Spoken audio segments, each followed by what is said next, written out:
Hello and welcome to Bangkok. I'm here for a speaking engagement talking about AI and SEO with a group of very high-level entrepreneurs before I head over to Chiang Mai for Chiang Mai SEO.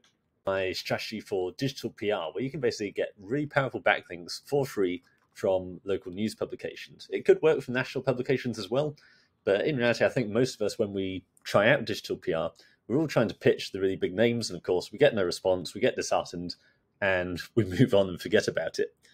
So there's plenty of other link building strategies that work. Obviously, I run a link building agency based on outreach. So we have really powerful links with a minimum DR of 30, minimum traffic of 1,000. And they're probably our biggest needle mover overall. Because even with digital PR, you're mainly getting homepage links with brand name anchor text. And there's still no follow links. Whereas ideally, you want do follow links to your actual sales page, your so-called money pages, which have keyword-rich anchor text so that Google can see whatever you're selling. That page has got loads of links pointing at it, talking about the objects you're selling. But you do want both. Digital PR is still really good. First of all, good way to get foundation links and just generally build up your brand, especially with your authority in Google. So you need to make sure that homepage still has a lot of power coming into it, and you're not just pointing all these links straight at your money page.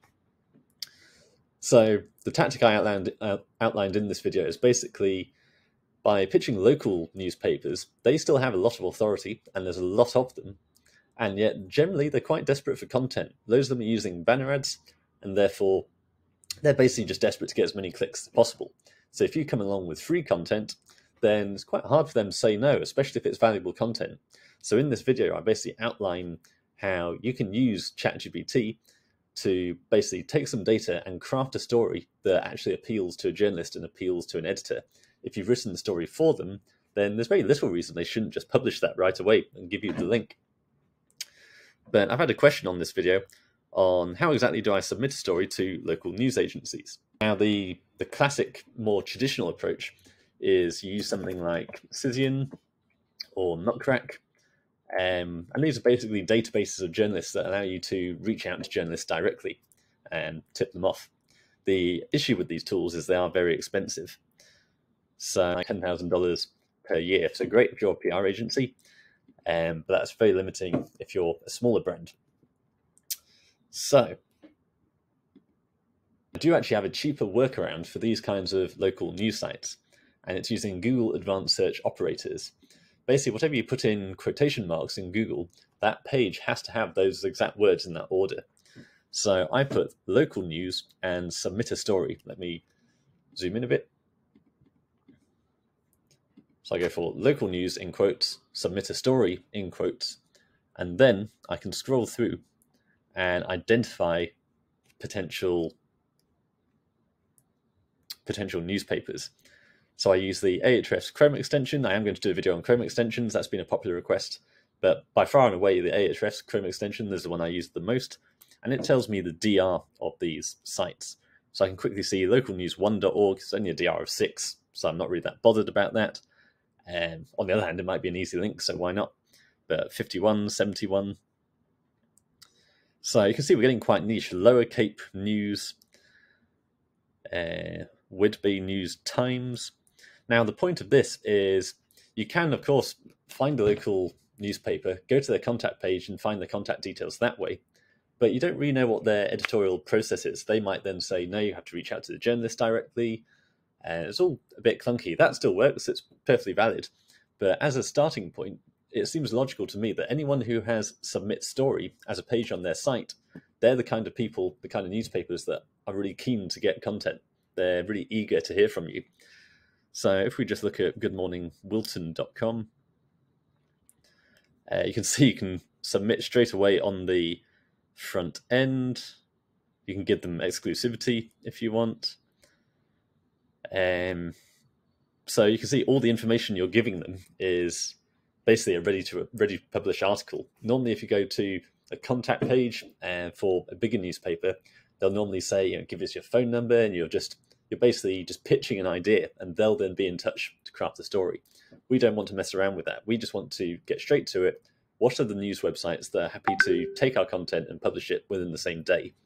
So this looks like a good one. So the fact that they've got it all on the front end here if we can make a local news story relevant to Wilton, then I see no reason why they would reject that. So you can just go through like this. Of course, you can play around with local news or submit story.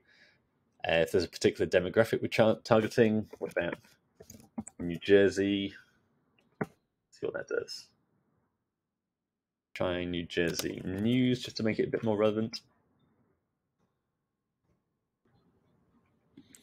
Let's put in different quotation marks.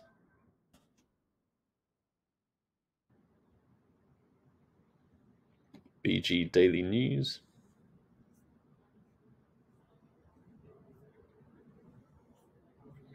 So this one's just a tip, but you never know, you might get lucky.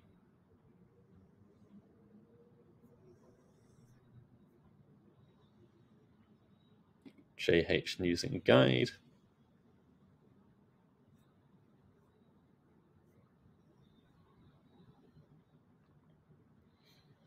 Okay, so again, this is kind of just a tip, but at the same time, we can see that you can upload the image, give credit to the image. So the fact they're asking all this information kind of implies they don't want to go back and forth with you too much. They'll either publish it or they won't. You'll very quickly notice that actually a lot of these submission forms, a lot of these websites actually look the same. And that's when you're onto something. So a lot of these local newspapers, they basically operate as big networks. You can have a single company that basically runs hundreds of outlets potentially. And so when you find one of these, you actually have a goldmine, because if they're willing to accept your submission in one location, you're probably going to find that you can actually apply that to loads of different locations once you know what their editorial standards are. So once you get those relationships, get that insider information where you have outlets that are willing to take your content, then that's really valuable. You know, you can keep coming back and again and again. And that's exactly what we do with my agency. Whether it's PR or outreach-based links, we're doing all this at scale for many of my brands, plus clients' brands. And so the fact is we have quite a really good directory now, a good understanding of where we can get placements and how we're able to get through those editorial requirements in order to get those placements sorted and published without a load of faff. So if you are interested, then let me know. Otherwise, good luck getting those PR links and expanding your brand.